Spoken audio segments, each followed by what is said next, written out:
Hi అండి, నా style అయితే బోటి కర్రీ చేస్తున్నాను. మా బాబుకి చికెన్ దేపోరా అంటే నీకు చాలా ఇష్టం కదా మమ్మీ, బోటి తెస్తాలే అని తెచ్చాడు. అక్కడే చిన్న చిన్న ముక్కలు కట్ చేసిటంట. సరే అని ఇంకా హాట్ వాటర్ పెట్టి ఇవి వేసేసి బాగా ఉడికిన తర్వాత ఒక బౌల్లోకి తీసుకొని కొంచెం క్లీన్ చేయాలండి. క్లీన్ చేయడం అయితే చాలా కష్టము, ఎందుకంటే నేను ఎప్పుడు చేయలేదు, ఫస్ట్ టైం చేస్తున్నాను. ఎప్పుడైనా మా మమ్మీ మా నాన్న వాళ్ళు చేస్తారు ఊరు వెళ్తే. సరే మా స్రోల్ అయింది కదా తిన్నాక అని తెచ్చి చేసాము.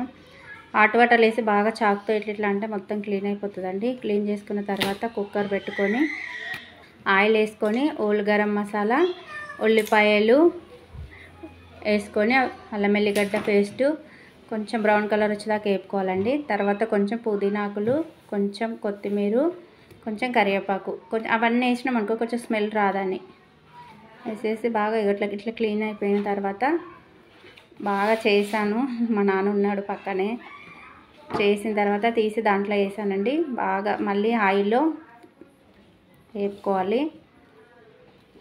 వేపుకున్న తర్వాత తగినంత సాల్ట్, తగినంత కారపొడి, కొంచెం ధనియాల పౌడరు, 2 టమాటాలు వేసి మళ్ళీ కలపాలి బాగా.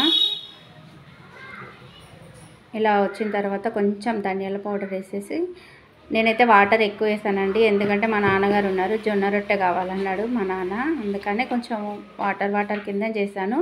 మీకు కనుక జ్యూసీగా కొంచెం ఫ్రై కింద కావాలంటే మీరు చేసుకోవచ్చు. నేనైతే జొన్న రొట్టె కాబట్టి ఇలా చేశాను. కానీ ఫస్ట్ టైం చేశానండి ఇక్కడ, చాలా బాగా టేస్టీ వచ్చింది. మా నాన్న అదే అన్నాడు, చాలా బాగుందమ్మా, టేస్ట్ కూడా బాగా వచ్చింది అని.